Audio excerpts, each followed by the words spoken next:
definitely a roster which has been, for lack of a better word, really kind of ignored, it feels like, by the community in Div 2. Not too many people are necessarily talking about this roster as a team that will potentially achieve the super highest of highs. But normally, I always feel like when you're working as the underdog, you tend to surprise a lot of the time. So let's see whether or not that will be the case. Lucent coming back in with almost, I believe, a fully fresh roster from last year.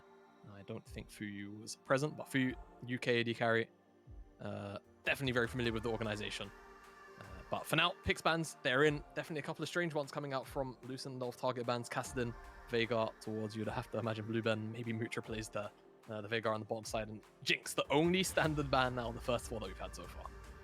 Yeah, because Galio also pops up, so this is interesting, getting a little bit of target picks, and this is going to be Ekarim as well. So Jin Zhao is still available, but also Caitlyn is available. So far, we haven't seen Caitlyn being played on Division 2, even though she was available for a long time. This is the fastest Diego I've ever seen. Yeah, really, really fast Diego, and especially when you think about Lee Sin, Xin Zhao, Jarvan all being up. You typically talk about those as like the trifecta of the junglers, and then Viego's below that. Viego's like holding them up, you know, trying to make sure that, you know, hey, I'm here by the way, guys. But yeah, no, I'm definitely very curious to see Lucent locking that one in as the first pick. So now, yeah, AAB picked a little really out of which of the junglers they wanted. They don't want to show too much, so they'll lock the Jarvan.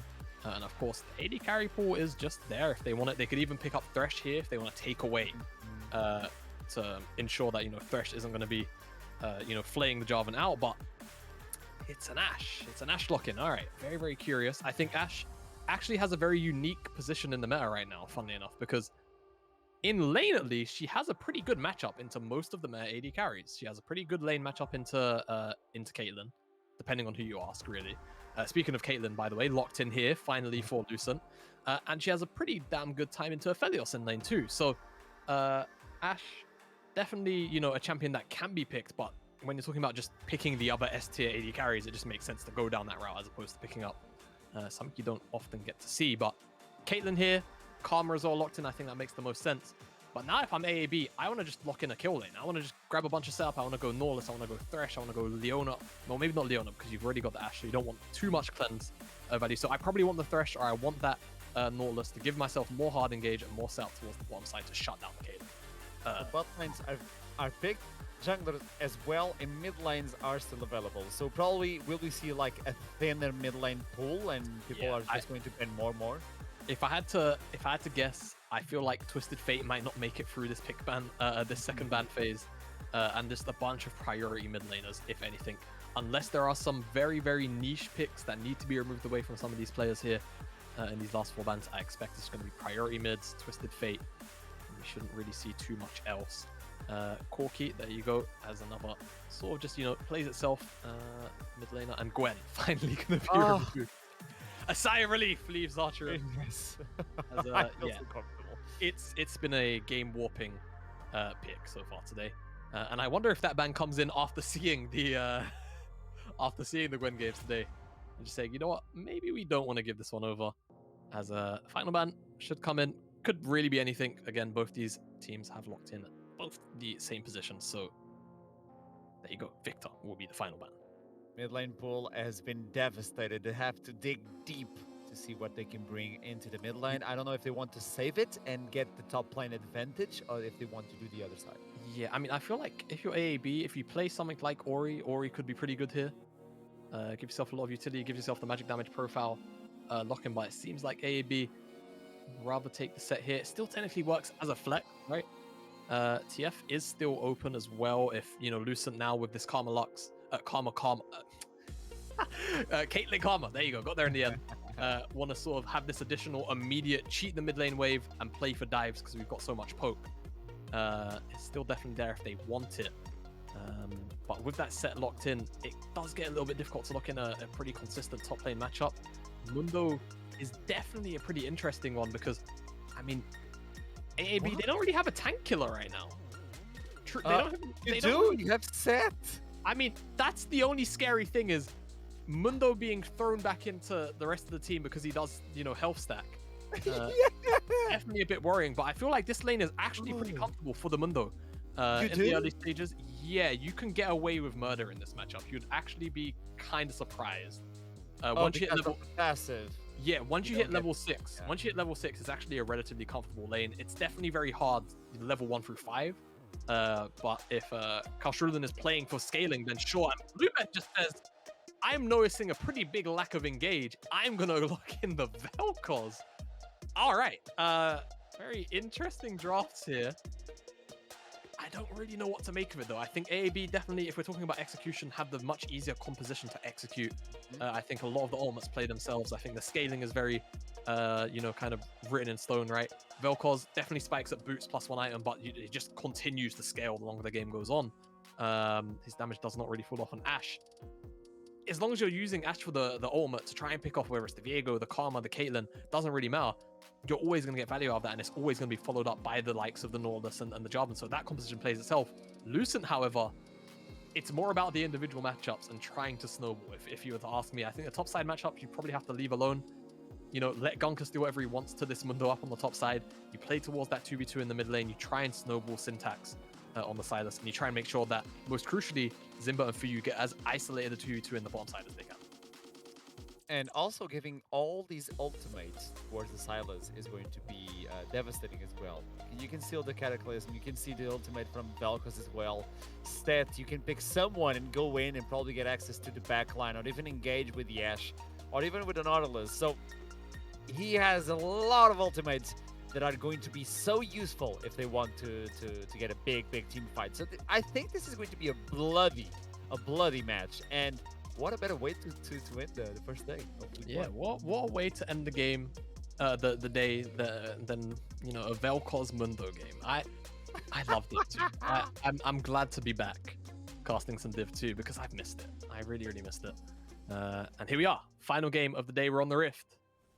AAB versus... No, nothing spicy at all in my opinion. Although I see Fleet Footwork for Caitlyn, so more passive wise. First strike Vel'Koz. Makes sense, doesn't it? Versus Sylas? I mean, I guess, but it's certainly a scary thought putting yourself in trading range of a Sylas in lane. But the range versus melee matchup will always go. Melee tries to trade as you walk out. Ranged attack. Oh no! Oh! No. Oh, get a remake in fast. I need medical assistance. I'm not sure what happened there. Fantasy just got away with daylight robbery. As you have to imagine, that should have at the very least been a flash. Yeah. The thing is, he stepped out of the bushes, waited a little bit, and like, oh yeah, I'm supposed to hook. It happens sometimes. That's one of those. Oh no, I did not just hear that in my ears. Oh, we got. Look at him. What's up? And then throws the hook. I guess he just felt like he was slightly more in the bush than he obviously was. He's a big guy. Yeah, he's a big guy. Lawless.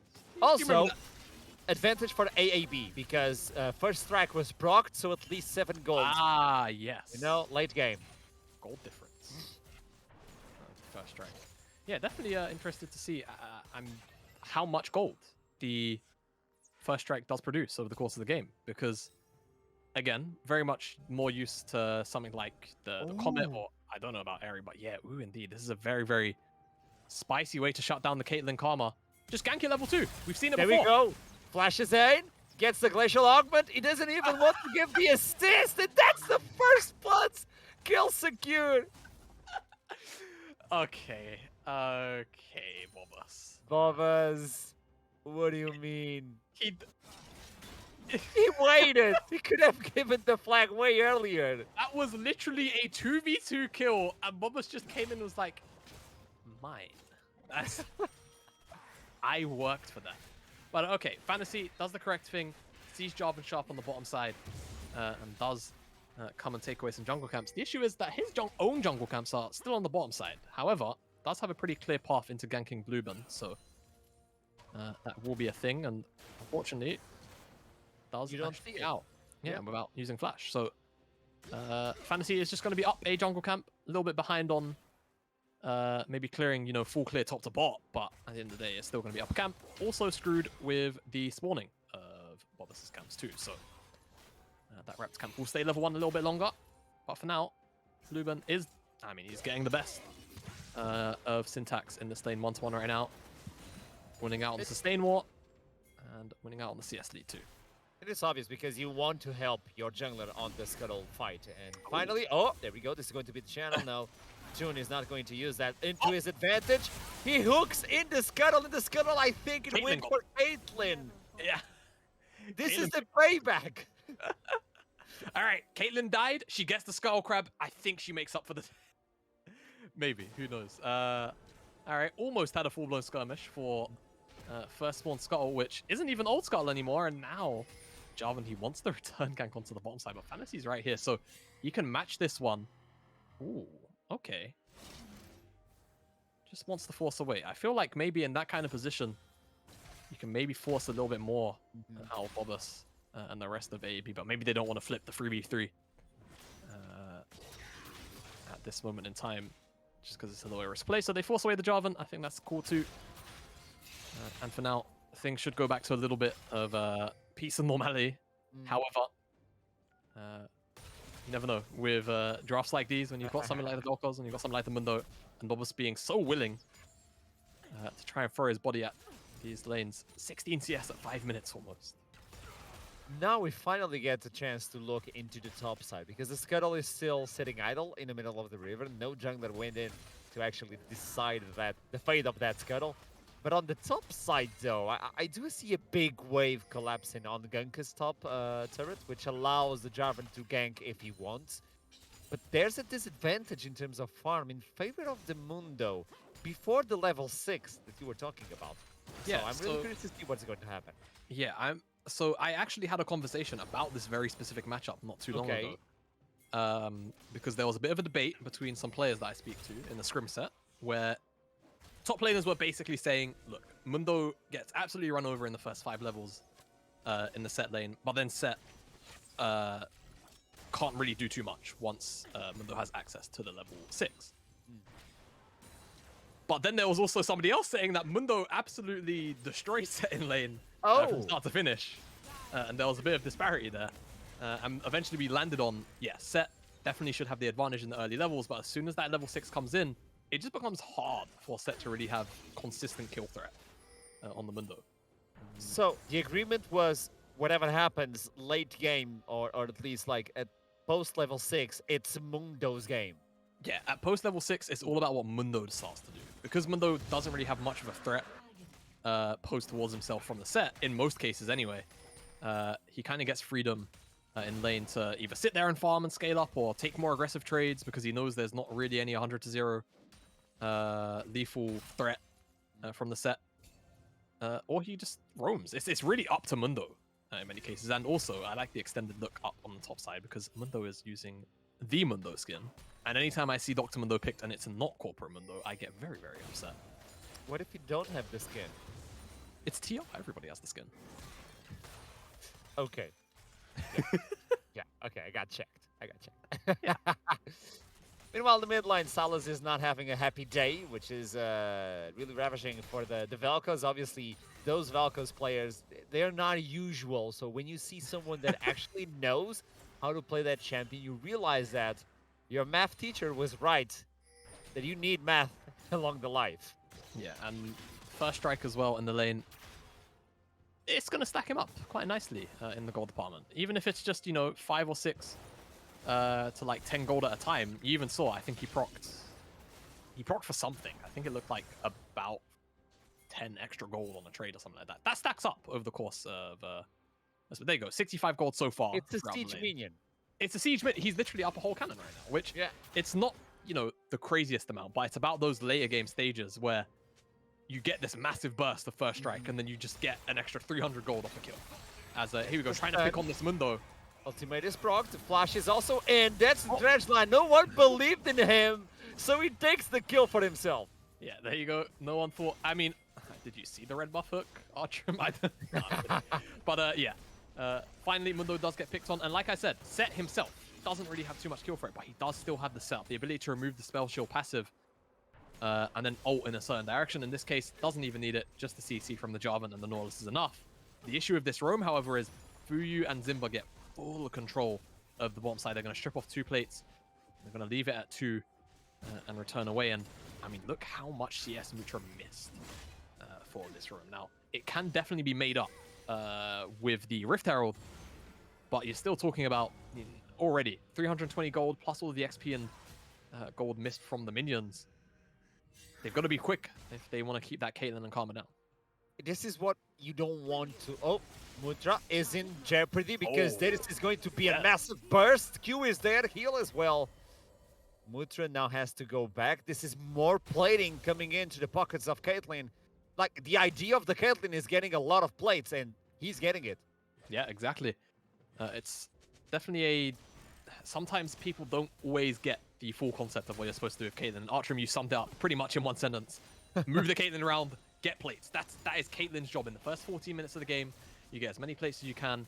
Not just off the bottom side. Realistically, you're supposed to try and strip away, plates from as many towers as you can, using the pressure that Caitlyn can provide and keeping it isolated. Bluebun maybe in trouble. Ooh, the chain doesn't connect. One Teemo away. It's more than enough to run away, just burning the flash. Yeah, I have to say, curious to not see the flash commit, like follow chase afterwards. The CC definitely should have been connected with a flash. Bluebun wasn't really trying to avoid it, so definitely gets away with murder. Walks out for free. And should be okay to just sit there and continue scaling up. 91 CS in 10 minutes. Relatively close to that 10 CS per minute mark, so having a very comfortable mid lane matchup into this side. So obviously he picked it.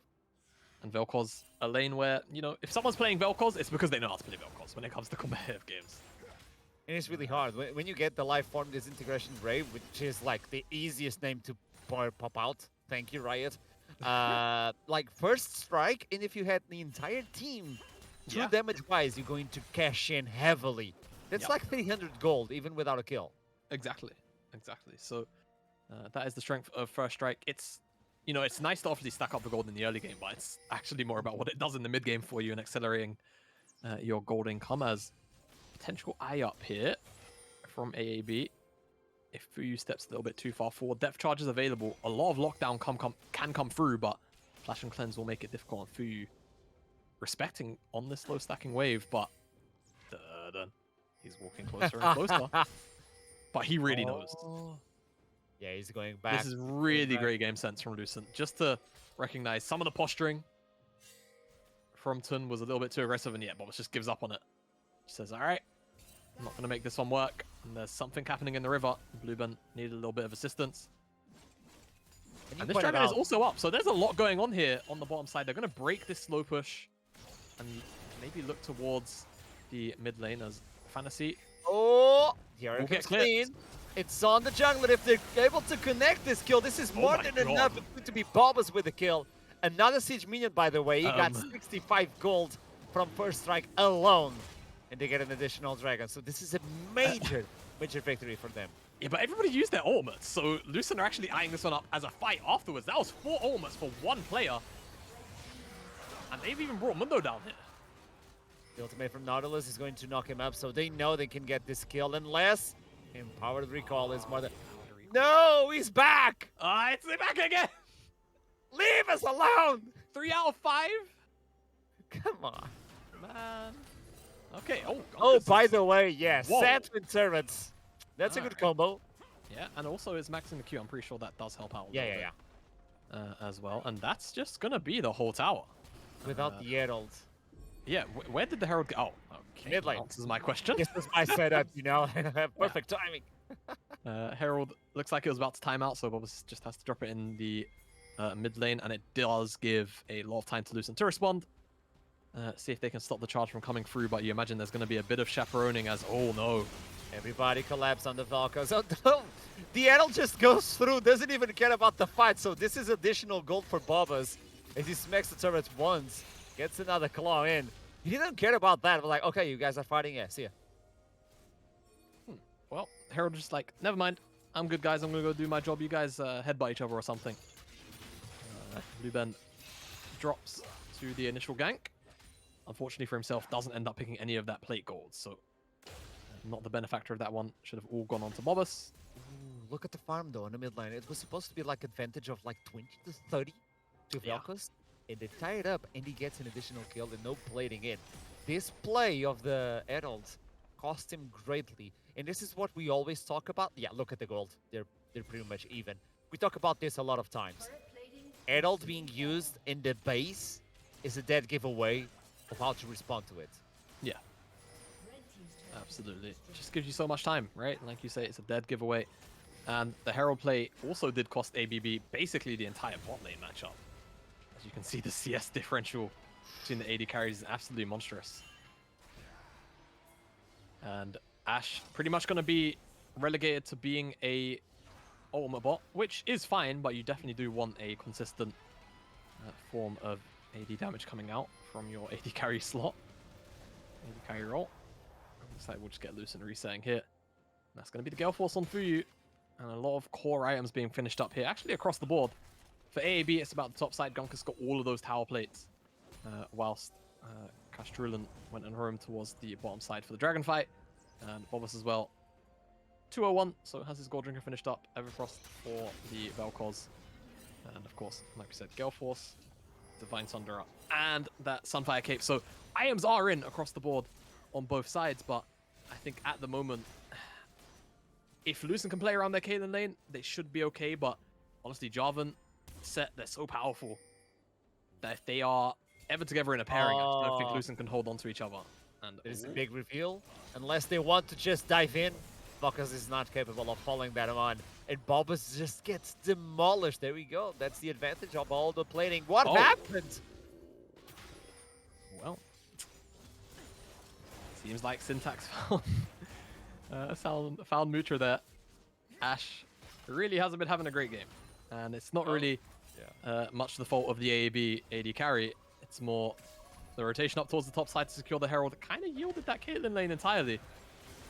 And has now pushed them out of the game. So hopefully can find the mark with some more Ashe arrows. But for now, I wouldn't expect to be seeing this Ashe deal too much damage for a little while. Though, actually isn't too far away from our first core, core item. So oh, we do have the replay of what happened on the bot side, though. Let's take a look because the settle is secured. Oh, okay. Style is being Silas and an AD carry trying to go into a lane. Yeah, makes sense. Oh, the double stun. Yeah, quite cutesy, double stun. But at the end of the day, it's always going to be Silas that wins that one out. Mutra had nowhere to run, pushed up that far. Felt safe, but just wasn't aware of the ward behind him. Means easy pickings for the Lucent mid laner, who now sits 2-0, has the Everfrost finished up. I think skirmishes, slowly but surely, should be able to, should actually start to favor Lucent, if you were to ask me, as time goes on. But it's about how much value Blueburn can get out of that life form disintegration rate. Almost had it first try, almost. It is a toughie. And whether or not, you know, they can use the ease of execution of their ultimates, right? A lot of these ultimates are very much just point click, the game does itself. Whereas for Lucent, a little less of that. It is a saving grace, the team fight capability of the team of AAB. And also they have 2 dragons, so if they secure the 3rd one, this could be the sole point, and it's more than enough. If you have the chem tank, no matter how far behind you are, you always have the 10v5. Yeah. Alright, and they're going to try and burst it down. Ganka's putting himself on the front line. Soon also is there. The arrow comes clean, and there's the life form disintegration spray. And also look at Seth just popping it off. But it doesn't matter because that's a double kill for the Caitlyn. And at this point, they can take the first dragon in favor of Lucent. Yeah, and I mean, it's just Fuyu going relatively untouched throughout that fight. I think only really taking damage from some means of AoE at best. Unfortunately for AAB, he's able to turn around all of the damage. I mean, the initial burst that came out from AAB did look very promising for them, but it just doesn't quite all come together for them. Starts with the engage onto Syntax. It feels like that's the target to go for. Everything gets layered in on top of him. Cataclysm, the Ashe Arrow. But he still manages to flash out in time. You can see Bobus throughout all... No. Through the middle? Wow, okay. You know what this is, don't you? He stole the first blood. Ah. Yeah. It's starting to make sense now. Yeah. Now, in the middle of a team fight, it's really hard to take like vision of everything, and that skin is a little bit sneaky with the ultimate. You only see the red dot. And there's a lot of red going on in the middle of the field because the skin of Vel'Koz is red as well. So Yeah. yeah, I'll give him that. Yeah, a lot of visual clutter. Definitely hard to pick that one out in the middle of a team fight like that when you're focusing on so many different things. And Fuyu on the backside, even though he was only at Gale Force, still in a very strong position to just kind of layer in autos onto whoever was diving into the backline, in this case Gonkus, on the set. And yeah, Lucent win the Dragon, win the fight. They're only, however, finding themselves about 500 gold up, which definitely the gap has closed over the last couple of minutes. It was slightly larger than that. It's around 1.5k, almost 2 at one point. So AAB definitely still in the game. And like we spoke about, the simplicity of the team composition can definitely be something that carries them through some of these mid-game team fights. But they have to find the key targets, crucially. They have to find Fuyu. I think that's the key member. And I think also Syntax as well. As the two members that have the shutdowns, I think you have to try and prioritize them. He had a flash, like, they were capable of getting Syntax, and he ran away with 10%, 5% HP top. And then they couldn't transition into the Fuyu, the Caitlyn. But we got a glimpse of what this composition can do if they get it right next time. Probably follow Toon a little bit faster as well. I was really happy on the trigger to get someone the hook, but then the follow-up wasn't fast enough, allowing them to just run away. So now they're focusing on the top side at this point, probably taking the T1 with no issue whatsoever. Bobbas is just showing the team how to block an ultimate. Like, okay, tutorial completed, guys. You got to do this to me the next time. Ooh. Oh, that is a close one. Yeah, if I'm Caitlyn, that connects. Yeah, if I'm Caitlyn, that definitely hits me. That's one of those Nautilus hooks, huh? Okay, it's pick and choose. On the other side of the lane, you still get caught. Like, okay, guys.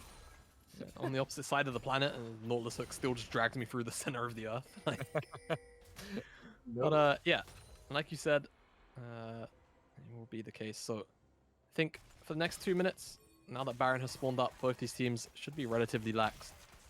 Because there's not really too much to play for. I think it's always going to be Lucent with the mid priority because they've got this Caitlyn so far ahead and they've got the Karma. So they're always going to be able to rotate up to whatever the side laners are doing. And as you can see for now, just going for a reset. Maybe pretty close to finishing up a second item. Looks like actually the Bloodthirster will be the third item of choice. Yeah. He really wants to keep himself alive. You don't have like the shield bow, or you can see that Vel'Koz will probably get to you, so you need to protect yourself. And the BT is a really good choice. I know people divert from that item a lot, but the shield and the sustain is just amazing. And obviously you have the protection from the Karma as well, so it's almost like Caitlyn at this point has 2000 HP if she's capable of attacking in the middle of a team fight. Also, we don't have a lot of objectives now, so it's 1 minute until another big team fight is going to occur. And I'd like to point out that Blue Band brought in, finally, the Grievous Wound. So Silas, even I mean, just Diego, the entire top side. Mundo. Yeah. It's just everybody, right? Diego's got loads of healing. And the BT as well when it appears. Yeah. So that's also something. Exactly. So definitely a lot of value out of that for Blue Band. And whilst normally as a mage, admittedly, I just don't feel like as a mage you ever want to be building Morello. I think he's the best applier here. Yeah, he is. Of the Morello. But you don't need to finish. Like you don't have to finish it, right? You can sell on the Oblivion Orb, which is great, and I think that probably just gets the job done for now. Move to something else. Yeah, move into something else. I'm not sure what Vel'Kozes do these days, but okay, pick onto Syntax maybe. That's a stopwatch. Stopwatch is enough to give him some time, and the life form disintegration ray is not perfect. The arrow now connects with an Nautilus. Oh, no. And on the backside, you see Muno just diverting the entire team. Ultimates are being popped, and he doesn't even feel. It's a scratch on the back. It's a massage, but that's a massive ultimate from Seth, allowing him to pick clean the support. Blue Band approaches the team fight. Bobbas is still alive, and the only thing they gave away was the support, as Fuyu is going to die a 1-for-1 between AD carries. This is massive for AAB because they're actually taking some targets down. A 3-for-2. Yeah, and crucially, they get Fuyu shut down off of him. They should potentially be able to pick up this dragon. Oh, Syntax? Syntax is in jeopardy, as Bobbas is, because he's going to flash away. The sustain is dead. Fantasy finally takes out the jungler. Gets the flag. Oh no! He does the opposite. But, well, it's Viego, so you're immortal. Yeah, okay. Thankfully for Viego, had the additional Heartbreaker because he found the reset. But still, AAB should be able to pick up this dragon. Albeit it might be a bit risky if Fantasy decides to come back down, but he doesn't have Smite, so it's still going to be a true 50-50. They should be able to burst this one down in time between the set, between the Velcros. But there you go, Fantasy. He's on your screen.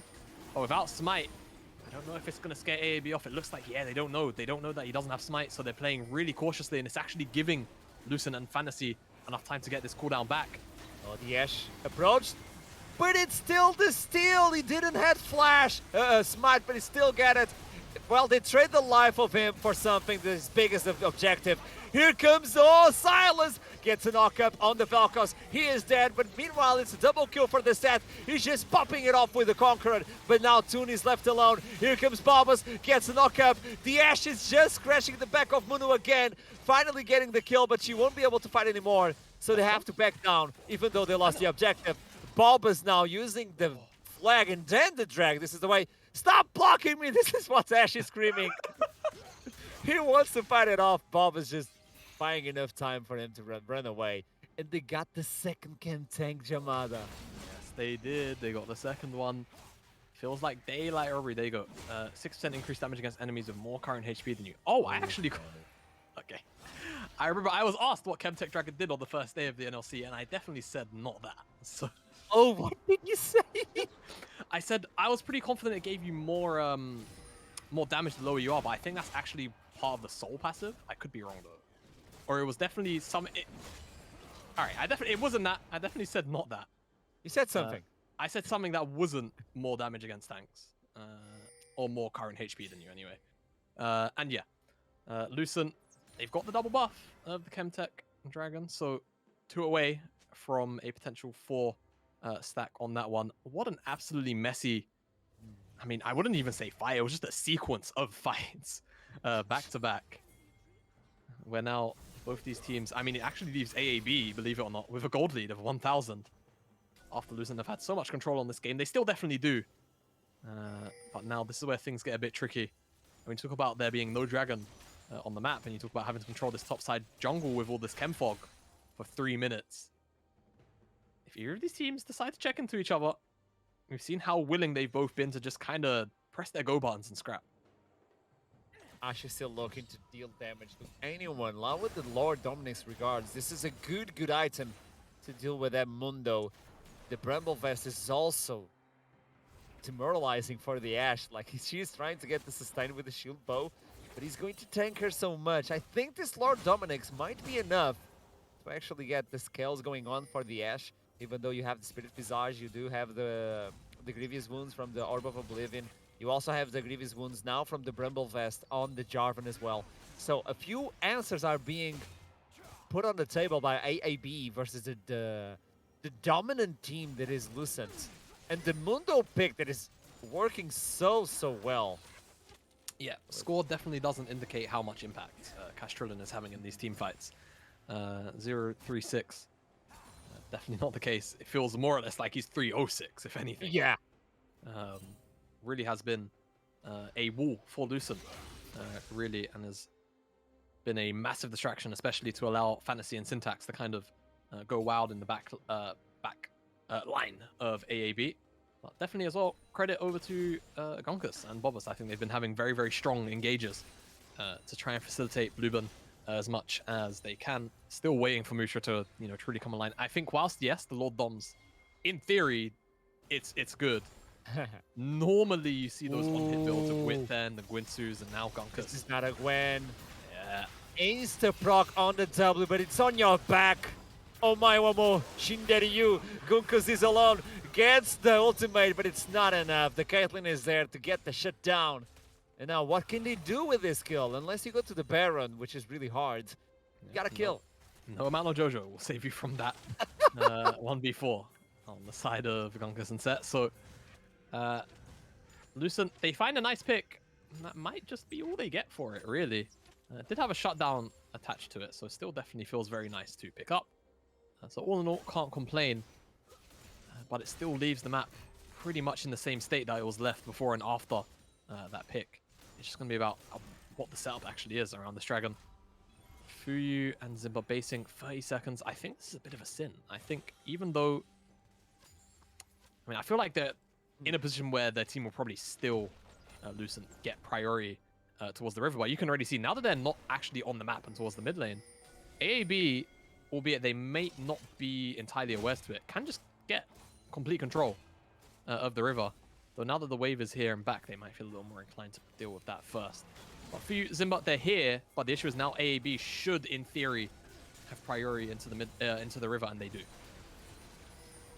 They're going to start pushing up the wave. Lucent trying to get some Free sort of control. clearance.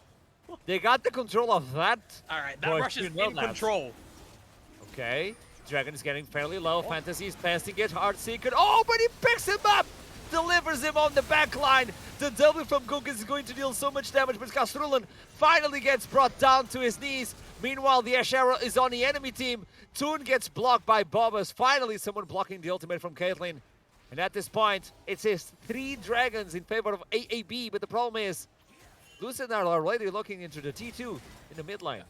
Yeah, and it's very, very low. Fu's been slowly chipping away at this one for a little while. Finally, we'll get it.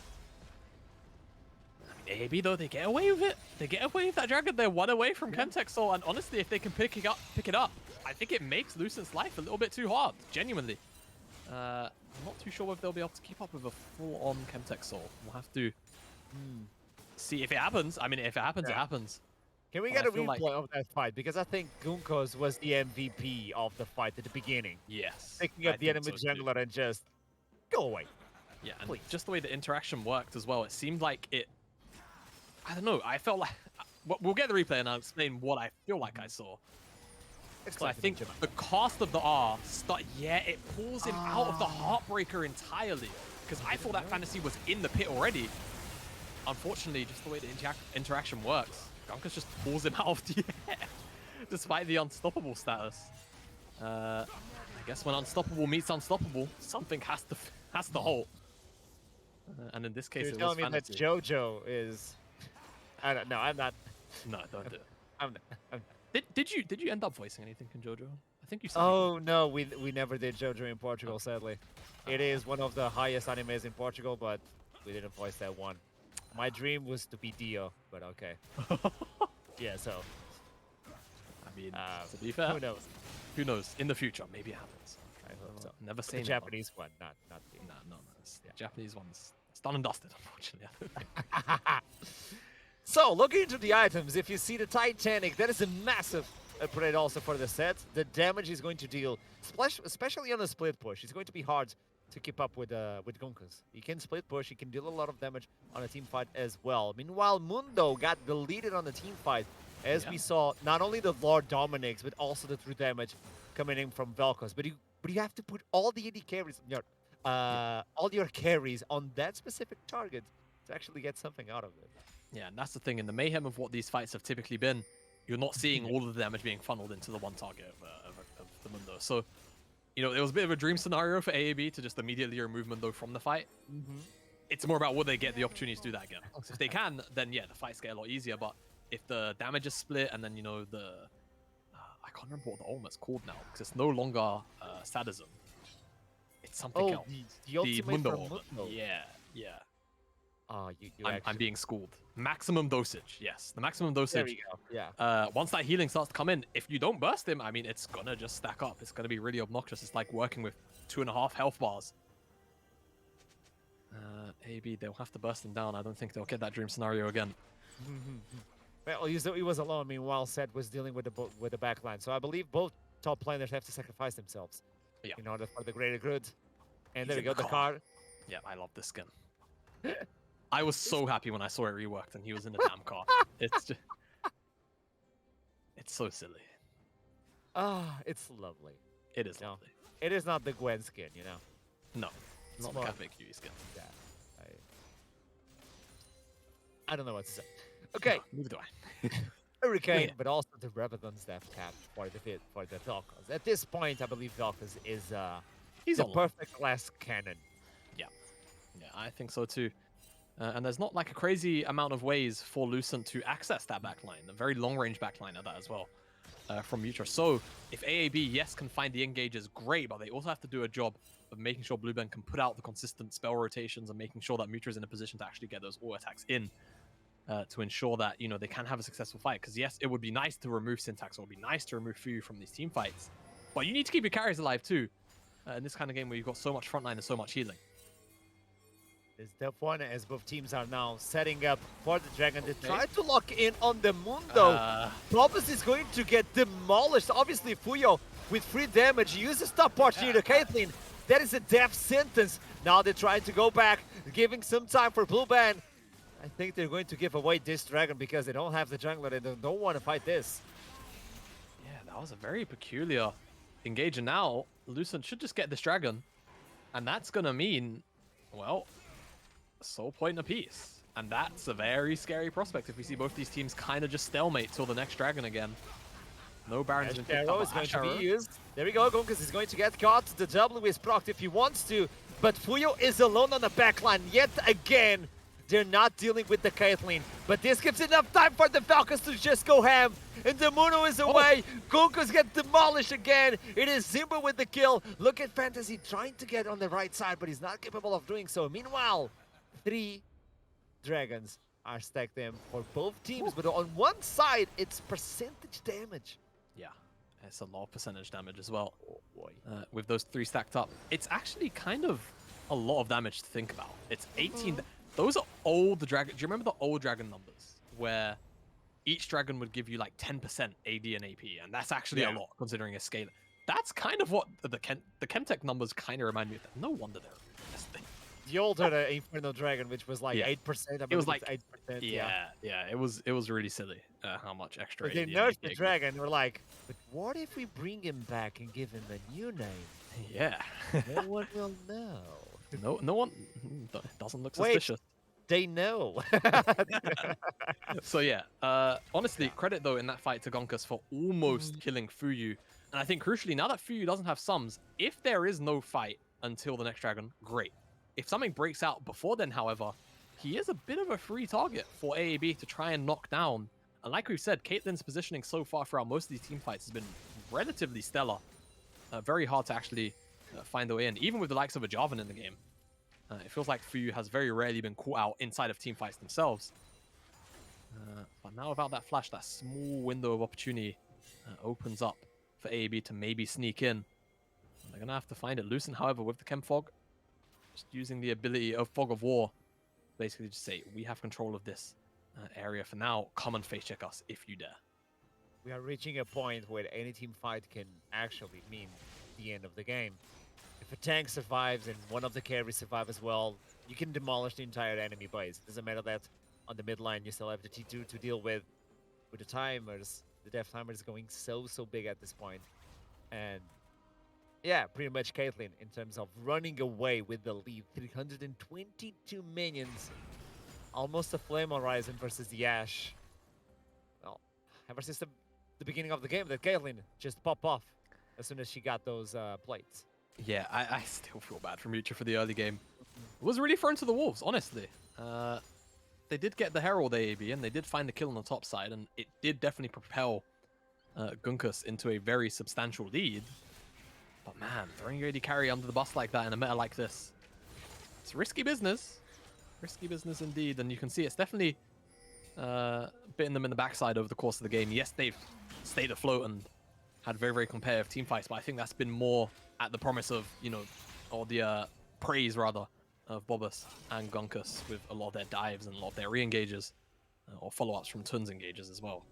And again, just ease of execution on the composition, keeping them afloat, keeps the game competitive. Lucent don't quite have the same level of privilege in that regard, but when you've got so much healing, when you've got so much sustain, and when you've got such a consistent form of damage through Fuyu, the game does in a way sort of play itself as well.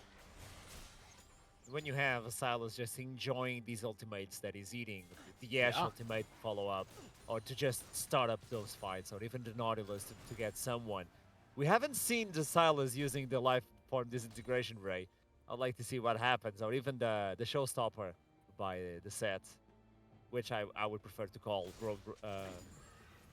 I won't say it. No, it's a joke. No. Road Roller. Yeah, Road Roller, which is the Dio. You pick someone, you smash it on the ground. So I would like to see the Silas do that. Yeah. Unless he breaks the game. But Thornmail is also picked up from the Mundo, so this is a 4-item Mundo. Ooh. How much HP does the guy have? About Can you show me 3,500. production? Oh, 4,000. Okay. Yeah, seems fair. You know, the one thing I will add, Mundo cannot apply the 60% Grievous Wounds passive. He doesn't have any hard CC in his kit. Oh. He doesn't have any immobilization, right? That's what procs the 60%. So. But Still, the item 4 is items. completed, so Sorry, you sorry get to be a more downer, guys. capacity. I apologize. Yeah, I got sad when you told me that. Like, what do you mean? But yeah, no. Oh, Lucent looking for an engage maybe. Toon in trouble. You're going to get Nautilus. Nautilus is disappearing. The damage is way too good, but look at the backline. Blue Band trying to get the life form disintegration ray, but I believe the sniper from the Caitlyn is the life form disintegration ray, as no one is looking into this Caitlyn, and the Sheriff is in town. Is she kicking everybody out? And this is a free dragon for Lucent team. Yeah, that should be Chemtech Soul going over to Lucent. It's very, very risky for AAB. I mean, the dragon's already gone. There you go. 4 Dragon Chemtech Soul. They're immortal! Oh no! Can you kill the Mundo once, and can you do it twice? This is a hard one. Oh, it's a horror. They're going for the planet. Yeah, and now, after 40 minutes of back and forth, Lucent might feel confident enough to finally take the Baron. It's been a long game, Archerim. It's been a very, very long game. I didn't even realize this was a 40 minutes game. Yeah, this has been a 40-minute game where these teams just did not feel comfortable doing the Baron dance, doing the Baron juggle. Oh, no. And, yeah, Boba's turnaround. Yeah, yeah. There you go. Yeah, definitely the right call to save a life. And, I think when he got into the Chem Tank area, he was like, wait, why is Baron here? Oh, it's Mundo. Yeah, oh, it's Mundo. Away. Oh, my bad. Yeah, my bad. Yeah, very, very hard position for AAB to be in. And, you know, I'm going to refer back to the win rates I was talking about with the Chemtech Dragon. And I don't know if I've seen a team actually secure 4 Chemtech Dragons into Soul, so it's probably even higher. But in solo queue, I think on 12.24, 90% win rate, pretty much, for a Chemtech Soul. She's untouched every single. Yeah, there you go. And we've been praising Fuyu's positioning throughout, attacking over the wall when she can, staying really far back. And yeah, I mean, realistically, it's actually a lot of Lucent doing the work here. But even the Gale Force into the net backwards, just knowing the limitations of the range on this champion, really, really well from Fuyu's end. Definitely going to be patting himself on the back after today's performance. As Blueben, yeah, just gives himself away, and Fuyu flashes over the wall. Knows that he's got himself a kill, but Syntax steals it away, like the mid laner that he is. And this should just be the final touches on the game. Chemtech Soul plus Baron. They only need Elder. They only need... It's the only buff more powerful, maybe. At this point, you go into turtle stance as AAB and praise to see if you can deal with this. On the sideline, I do believe Conquest can just deal with that wave. Oh, what happened? Oh. Demolish! Oh, oh no! He had the stack up. He was marked by 18. I can't believe it. Oh. That's a sad way to potentially lose the game after 40 minutes. Blueben gets, I think, Ash Arrowed by Silas into a combination. And now that's going to be Lucent knocking on the doors. It's a last-ditch effort, but I don't think it's going to be enough. But Fuyo is just on the middle of it, just having the most fun of his life as a Caitlyn. Gets the snap trap as well, gets everything set up. The rest of the team is just piling them up, so Caitlyn can kill him in the end. Both turrets go down. Fantasy is looking to get some sort of kill for him. But this is a massive game from Lucent. AAB weren't able to deal with the pressure. Yeah, and I feel like, you know, there was definitely a lot of positives to talk about AAB. Actually, maybe more than maybe we came in anticipating, right? I think actually, you know, some of the early game skirmishes weren't too terrible. I think some of the decision makings around sort of map rotations were fine as well. I think the big thing for me was sending Tun towards the top side to make that 3-man happen onto the Mundo, because whilst they get the Herald off the back of it, they lost so much from Mutra. And yeah, replay of what happened, I believe, to Blueben. I want to say, Ashar from downtown. I didn't actually quite see where it came from, and yeah. Asher Oof. a lot of damage because it's AP, don't forget. Gale He- Force to get into range for the net, plus the auto and Q. And I yeah, got you, bro. I've got you. Oh wait, rapid fire Nope. cannon will work. Yeah, 1200 damage. that was a lot of damage. Yeah! I'm sure there was a lot of laughs in the comms of Lucent after that one. But yeah, honestly, Lucent very well played out game. I feel like they slowed it down when it mattered, right? We were maybe concerned about AAB starting to snowball into Lucent a little bit, but I just feel like the draft and all of the sort of frontline bruisery scaling with Karma backing up, there wasn't really too much of an answer for AAB unless they funneled all of their damage onto one carry. And even if they do that, you then have like 3 others to worry about. So yeah, I just feel like AAB they just couldn't really quite match the skirmishing potential, unfortunately, of what Lucent had going for them in the end. The beginning of the game until the end, this was Lucent's and the bot lane was perfect for them. The Caitlyn finally paid off in the champion select. And we're going to make a quick break because we need to talk with the players as well of this last game. It was the last game, by the way. I'll see you soon. Last game.